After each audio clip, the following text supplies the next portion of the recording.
Some parents make the mistake of pampering their children. They think they are loving the child, but they end up spoiling them. And if you are one of those parents, either you are already facing some trouble because of it, or the trouble is coming, I assure you.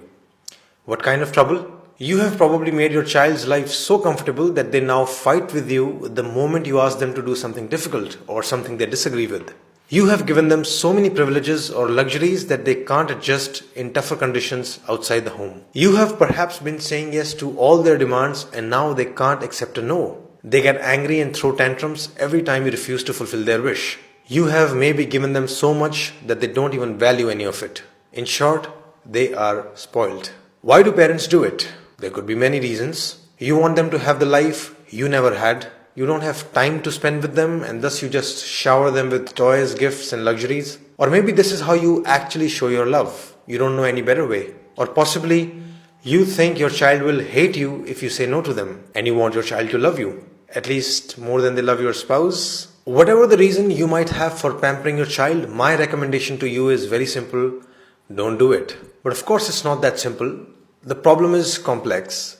You as a parent have a certain level of wealth and resources. What will you do with it if you're not going to let your children enjoy them? And where is the line? Like how much should you give? How much is too much? How much is too little?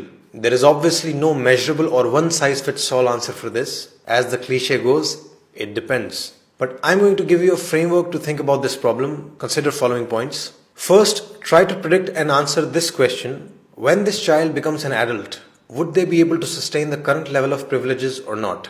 The answer to this question will change every so often. Someday your child will seem very responsible and talented. Someday it will feel they are useless and incompetent. But you must keep those questions in mind. Will your child be able to afford the rent of the big house they are living in?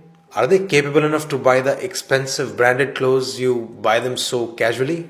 If not, how will the future look like? How long will you keep giving these privileges? Ultimately, you will have to cut them off. Ultimately, you will have to make them independent, right? So why not start a little earlier? Why not start today? This brings us to the second point. You must, from the beginning, create a balance of responsibility versus privileges in the house. Responsibilities in childhood mostly include schoolwork and house chores. Some other responsibilities could be to remain healthy, maintain decorum in the house, even being respectful to parents, etc. You need to make privileges somewhat conditional on these responsibilities. Essentially, give them a taste of adult life, which is, if you don't work, you don't get the car. Third, ask another question to yourself. Are you giving them resources for their growth or for their pleasure?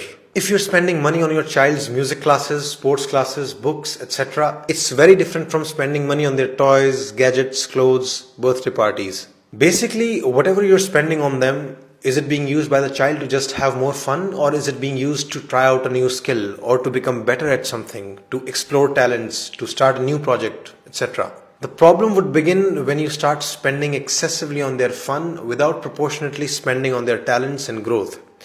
So make sure you're investing proportionately in their joys and their talents. Fourth, are you making them grateful towards what you're giving them?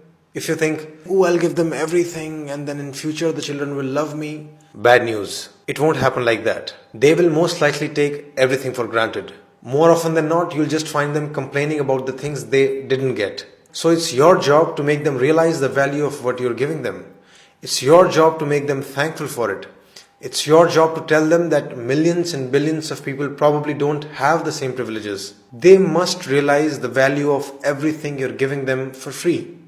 Like, why spend so much money and time on them only to be hated later? You give them everything and they grow up resenting you and not talking to you? What's the point of it all? Who did you do it for? So gratitude must be taught to them explicitly. And first step there would be to show gratitude to your own parents consistently.